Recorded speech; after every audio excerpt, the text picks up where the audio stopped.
যে আপনাদের এই ছোট্ট প্রয়াস, আপনাদের এই ছোট্ট মিডিয়া একটা টিভির চাইতেও বড় কাজ করার অনেক সময়। জোরে বলেন আলহামদুলিল্লাহ, জোরে বলেন আলহামদুলিল্লাহ। আমি আজকে দোয়া করতেছি মিডিয়ার ভাইদের জন্য, আল্লাহ যেন আপনাদের প্রত্যেকটা মিডিয়াকে যেন একটা টিভির আকারে রূপান্তরিত করে, বলেন আমিন। আপনারা যারা আমার সামনে আছেন ওলামায়ে কিরাম, আমি মিডিয়ার মাধ্যমে একটা কথা বলার জন্য মূলত আমি এখানে বসেছি। এই যে মাদ্রাসাটি হয়েছে আলিয়াবাদ বাজার আত-তাহফিজ ইন্টারন্যাশনাল মাদ্রাসা, এই নামটা আমার দেওয়া। এই মাদ্রাসার সবকিছু আমার পরিচালনায় চলে। ঢাকায় আর রায়হান ইন্টারন্যাশনাল মাদ্রাসায় না গেলেও চলবে এখন থেকে। আমি নিয়মিতভাবে এই মাদ্রাসা আমি আর রায়হান তাশরিফ দেখাশোনা করবো ইনশাআল্লাহ। সবাই বলেন ইনশাআল্লাহ। এখানে যারা পড়বে মনে হবে যে আর রায়হান ইন্টারন্যাশনাল মাদ্রাসায় পড়ছে। এই মাদ্রাসা ওঠানোর জন্য যা যা করার দরকার আমি যতদিন বেঁচে আছি ততদিন তাই করবো ইনশাআল্লাহ। এবং এই মাহফিলে এবছর আমাদের জুনায়েদ আল হাবিব আসে নাই, আমার বাজান। আগামী বছর আমরা 4 বাজান একসাথে আসবো ইনশাআল্লাহ। জোরে বলেন ইনশাআল্লাহ।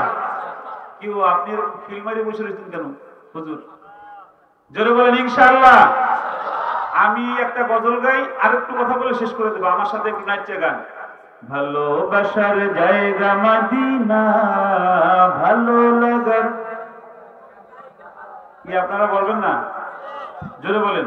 ভালোবাসার জায়গা মদিনা, ভালো লাগার জায়গা মদিনা, ভালোবাসার জায়গা মদিনা, ভালো লাগার। এত সুন্দর জায়গা কোথাও দেখি না, এত সুন্দর জায়গা কোথাও দেখি না, সাজিয়েছেন দয়াল রব্বানা, ভালো লাগার জায়গা মদিনা, ভালোবাসার।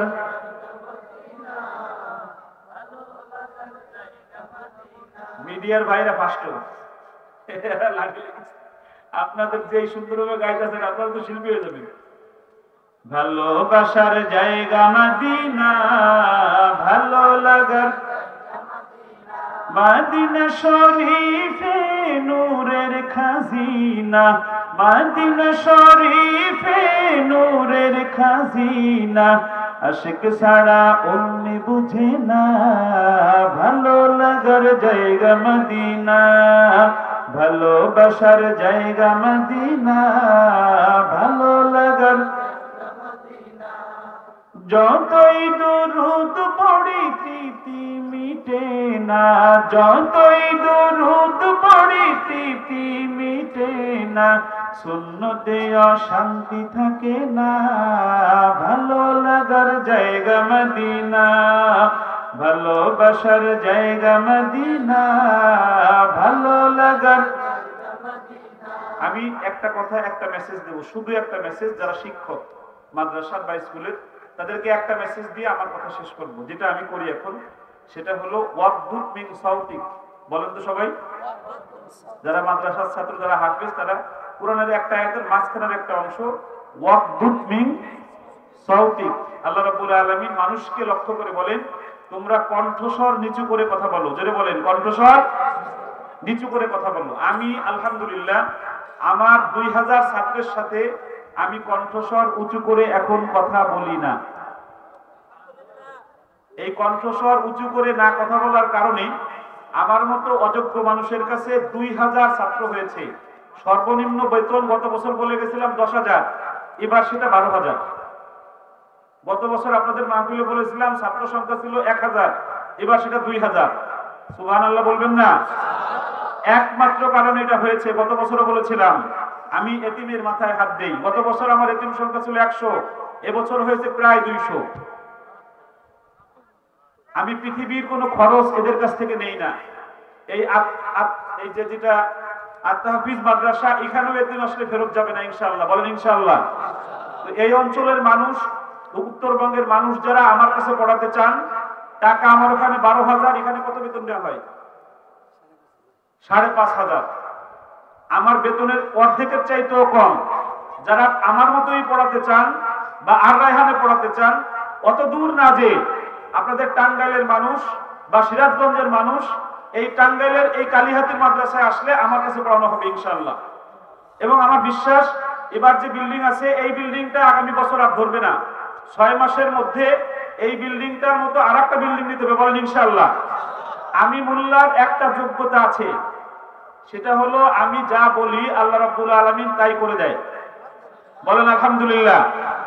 আমি বলেছি 1000 এতিমকে আমি একত্রিত করব, ইনশাআল্লাহ হয়ে যাবে, বলেন ইনশাআল্লাহ হয়ে যাবে, বলেন ইনশাআল্লাহ হয়ে যাবে।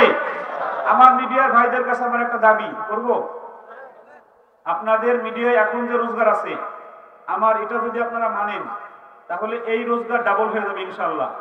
আগামী বছর এই দিন আসার আগে মানবেন ইনশাআল্লাহ। একজন এতিমের দায়িত্ব নেবেন আপনার এলাকার এতিমখানা, বলেন এবার ইনশাআল্লাহ, জোরে বলেন ইনশাআল্লাহ, জোরে বলেন ইনশাআল্লাহ। যদি ডাবল না হয় আমার কাছ থেকে টাকা নিয়ে যাবেন, এইখান থেকে যাওয়ার পর থেকে আগামীকাল থেকে শুরু করবেন, একজন এতিমের দায়িত্ব মাথায় হাত দিবেন। আপনার মাদ্রাসায় যাবেন, যে বলবেন যে একজন এতিমের যেই খরচ আমি দিয়ে দেবো, 2000, 3000, 4000, 5000 যা আসে আমি প্রতি মাসে দেবো, এতিমটাকে আমাকে দেখাই দিন। ওই এতিমের মাথায় হাত দিয়ে আপনি একটা চুমু দিয়ে আসবেন, 1 বছর পরে এখন যে রোজগার আছে সেই রোজগার ডাবল হয়ে যাবে ইনশাআল্লাহ। আমি আপনাদের যারা সামনে আছেন তাদেরকেও বলছি, আপনারাও আপনার বাড়ির পাশের একজন এতিমের দায়িত্ব নেন। আল্লাহর রাসূল বলেন যে এতিমের মাথায় যে হাত দেবে, আমি বলতেছি আল্লাহ রাব্বুল আলামিন তার পাশে এসে দাঁড়িয়ে যাবে, জোরে বলেন সুবহানাল্লাহ। আল্লাহ পাশে দাঁড়ালে ডাবল নাকি 10 ডাবল হবে? আমার 1000 ডাবল হয়েছে। আমি 1500 টাকা বেতন পাইতাম, আমার বাজান বলছে আমি 10.5 লক্ষ টাকা এখন শুধু বাড়ি ভাড়া দেই। 1500 টাকা বেতন পাইতাম, 10.5 লক্ষ টাকার উপরে শুধু আমি বাড়ি ভাড়া দেই, বলেন না আল্লাহু আকবার। এই ডাবল কে বানাইছে? আল্লাহ। আমি এটাকে বিশ্বাস করেছি, যেতিমার মাথায় হাত দিলে 10 ডাবল হয়, 50 ডাবল হয়, 100 ডাবল হয়। আমার বাজান তাশরীফ শুরু করেছে, তারটাও 100 ডাবল হবে ইনশাআল্লাহ, বলেন ইনশাআল্লাহ। আমি আজকে ভয় পেয়ে গেছিলাম তাশরীফকে দেখে, ওরে তো আমি ওর সাথে অনেক দিন বহুদিন একসাথে চলি, ও যখন রুদ্রমুক্ত হয় আপনাদের সাপোর্ট পেয়ে রাগটা কমছে। আপনারা যখনই করেছেন, আমরা কাফেরদের বিরুদ্ধে, আমরা তাগুদের বিরুদ্ধে, আমরা কোরআন বিরোধীর বিরুদ্ধে আমরা এরকম গর্জে উঠতে চাই, জোরে বলেন ঠিক কিনা? আল্লাহ রাব্বুল আলামিন আমাদেরকে তৌফিক দান করুন। আর তাহফিজ ইন্টারন্যাশনাল মাদ্রাসা টাঙ্গাইল, আর রায়হান ইন্টারন্যাশনাল মাদ্রাসা ঢাকা, আর তাশরিফ ইন্টারন্যাশনাল মাদ্রাসা ঢাকা, এই 3 মাদ্রাসা একই মাদ্রাসা। আল্লাহ রাব্বুল আলামিন আপনাদের কাছে আমি দোয়া চাই, মিডিয়ার ভাইদের কাছে দোয়া চাই, আল্লাহ যতদিন বেঁচে আছি আমি যেন এতিমদের খেদমত করে যেতে পারি, সকলে বলি আমিন। আসসালামু আলাইকুম ওয়া রাহমাতুল্লাহি ওয়া বারাকাতুহু। এখন রায়হান গজল গাবে আর আযান দেবে।